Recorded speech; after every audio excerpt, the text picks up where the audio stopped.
guys, so we're back with the Wrestler Ramble, and today it felt appropriate, and I'll talk about my reason and why. We're going to talk about, in my opinion, the biggest Lucha Libre star of all time, Mistico, obviously formerly known as Sin Cara. Now, the big thing for me with Mistico is I'm not the guy who's going to sit here and say I've watched every Mistico match, he's my favourite wrestler of all time. He's not, obviously not. But if you don't respect everything that Mistico is and stands for, everything that Mistico has just achieved, it's I just don't get it. Mistico, obviously, with the Sin Cara stuff, is very much known for, originally anyway, for his lack of, what's the word? Stability. Which is insane, because Mistico's whole thing in everywhere else was insane, and he has gone on record to say it was the mask, and obviously he's become a bit of a joke, but Jesus, I mean, I've never seen a better example of my life, in my entire life, than a wrestler fitting another company more in my life. And not AEW, I'm on about CMLL. Mistico is a god, and I don't use that term lightly. I really don't. I love Mistico. I think the big one for me, I've made the video on the entrance alone, is the entrance at Grand Slam Mexico. It's just, that is the best thing I've seen in terms of Mexican wrestling. And I mean that. I love Mexican wrestling from what I've seen. I love Lucha Libre and stuff. But Jesus, that entrance, there's something about it. Obviously, Miero, big deal. And the match that obviously just followed it on the Grand Slam Mexico with MJF was great. It's not as good as, obviously, the one at CMLL's 92nd anniversary show. That's insane. But Jesus, Mistico is just, there's not a lot of words to describe how good and just how powerful Mistico is. It's insane, but it really is true. Like, the whole thing with CMLL is, you ask people, oh, what's the main title in CMLL? The answer genuinely is whatever one Mistico's holding. Like, that's insane. Like, that, do you realize how nuts that is? That's like saying, oh, in AEW, oh, what's the most important title? I don't know, the one, whatever Moxley's holding. No, it's not. It's the one that it's fucking nuts. Oh my god, I love Mistico. I think Mistico's a wrestler that, to me, I don't want to say he's like a very important wrestler to me personally, but I think Mistico's a very important wrestler to kind of have that connection with, and it's an unspoken thing. I think there's very few wrestlers that can get that, at least for me, and I think Mistico gets that very quickly too, where you just grow to the eye. He's just he's someone you just attach to, and I just think the wrestling style alone is phenomenal. I mean, Jesus, people will call Mistico the best wrestler for the last year. I couldn't say I didn't see that much, but Jesus, he was, even what I've seen, was excellent. But Mistico is no joke, and I forget how old Mistico is, but he doesn't stop. Bro, like, CMLL's schedule is nuts. Like, it's not like, every wrestling company in the world is very different in terms of, like, you know, how they run things. Like, America's very weekly, you know, they have the TV shows. Not obviously some companies try to have that. New Japan doesn't have that, Stardom doesn't have that, and obviously CMLL has their very much 3 shows a week minimum, and then sometimes a 4 for the pay-per-view. It's very different around the world, and Mistico's their draw, Mistico's their man, and like, Mistico's, the only comparison for Mistico in Mexico is Tanahashi in Japan, is Cena in WWE. It is that big, and there's no genuine exaggeration with that. Like, if you've never seen that entrance at Grand Slam, I mean, that just sums it all up. There's people crying. There's people that they're singing just for this one man who they see week in, week out with this specific theme. Bro, Mistico was there when the Mexican World Cup squad got announced on the video. That is the motion we're talking about. No one comes close in terms of Lucha Libre. No one.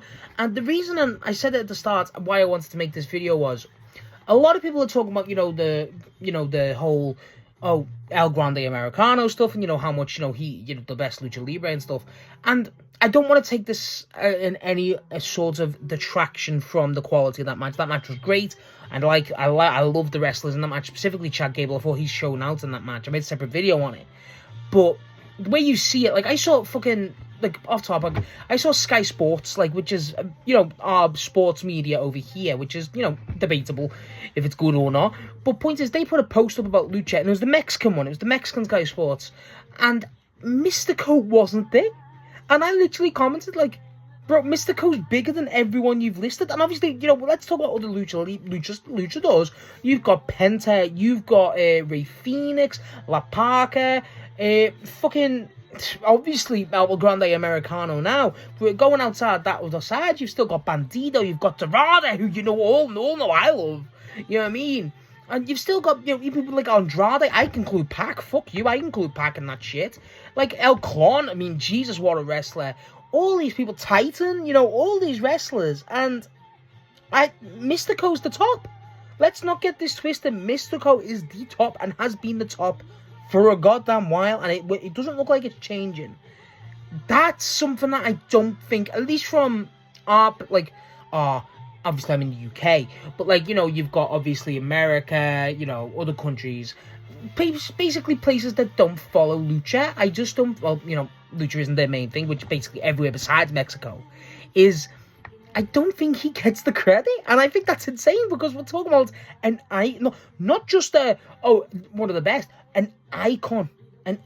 Like there's nothing from, at least from my perspective, nothing like Mistico, and I adore it. I think it's something that should get the credit. I think it should be treated in reverence. And I think AEW does do that for him. I think the Grand Slam Mexico really built it up. I feel like obviously MJF being there, you know, that feud was excellent, really built up. Because MJF will go full heel to really present the god superhero, like, aura that Mistico has. And then you've obviously got him on the dual contract. Bro, that moment when he gets the dual contract at AEW, I think it's World's End, where he wins it with Jet Speed, the trios belt. And it comes up that he's sad and he breaks down crying.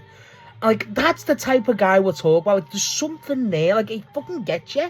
Like, to see a guy, frankly fail. Let's say it straight. He failed in WWE, which is, you know, a big knock. And bear in mind, when he went there, he was still revered as, like, insanely. Like, it's no joke how he is revered in Mexico. And to go to WWE and kind of, you know, Rey Mysterio is the biggest example. Obviously, the world's biggest luchador. And I think what you will have is they wanted him to be the next Rey, which, you know, understandable. Rey's such a moneymaker, and Rey's great. Let's not detract from that. But Jesus, Mistico was not that, and they didn't give him the chance to be Mistico. Obviously, Sin Cara was the whole thing, and the mask didn't help. And it's just a shame that it went like that, because if they could have nailed that, I mean, there would have been no room for any sort of, you know, competition. Mistico is that, and like, again, if they just, it's a like, obviously, you know, they changed the names to own the name, but Mistico as a name carries so much weight, and it's such an emotional thing to see, where you see this person who's so destined, so just clear that he will succeed, just needs to be given that chance. And to him to get that dual contract to go, look, we want you in America, we want you here, we want you back. Essentially, you know, different company, but still. And as Mistico, not as Sin Cara, as himself. It's a very much a huge underdog story, and I don't think it gets the credit. I think Mistico is just such a good tale. I really do. I think it's an example of what a lot of wrestlers in the world should follow, frankly. I feel like you look at examples like Ciampa, Tommaso Ciampa, for instance, Andrade, for instance, even fucking Cody Rhodes, even, you look at it now, I'm trying to think who else, even CM Punk, even someone as revered as CM Punk. It's so many examples that you could give that you just need the right place. And once you get the right place, you're good. You just need to find that fit. And Mistico didn't have that, and he went back to the drawing board, rebuilt himself up, and then got given the room to express and be himself, which, you know, didn't need to be changed, to now be back basically to a mainstream audience outside of Mexico. I don't think that gets a lot of credit. I don't, and I think it should. I really think it should, because not a lot of wrestlers will do that. Not a lot of wrestlers get to build themselves up to that height. To that fucking height. Let's get this straight. It's not just like it's not like, let's use Cody, for instance, right? Cody Rhodes was in WWE, kind of over, whatever, left WWE, got ridiculous, you know, become a big thing in Japan with the Bullet Club and all that stuff with the Elite, and then eventually went back to WWE, and, you know, that's worked out much better for him. As an AEW fan, he's a much better fit for WWE, and all power to him. Same with someone like a Danhausen, shit like that. But, like, Mistico went back where he was seen as a joke. As, frankly, a joke. Like, MJF says it in his promo on Mistico, "You are sloppy Sin Cara." It's like, fuck.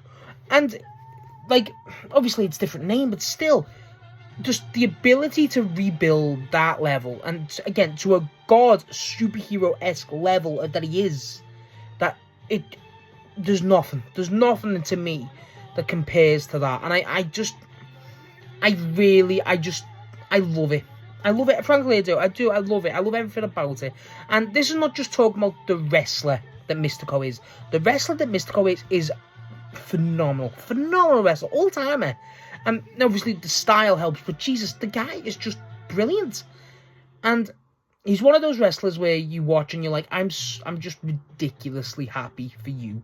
I think he encompasses everything to me that wrestling kind of misses nowadays. He's, you know, over as fuck, Jesus, obviously with the kids, and obviously with the adults, and just that pure, just, like, obviously, Mexico's so, like, you know, tied with Lucha Libre in terms of culture, significance, but Mistico specifically, it's just, I'm pure rambling, I'm sure spitballing, obviously, but Jesus, I adore it.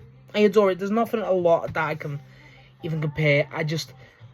There's just something about Mistico to me. There really is, and everything, I hope that, my biggest thing is, I love how, obviously, I'm very happy that people are getting into a bit more Lucha Libre because of WWE and AAA's deal. You know, it's obviously a better product than WWE nowadays.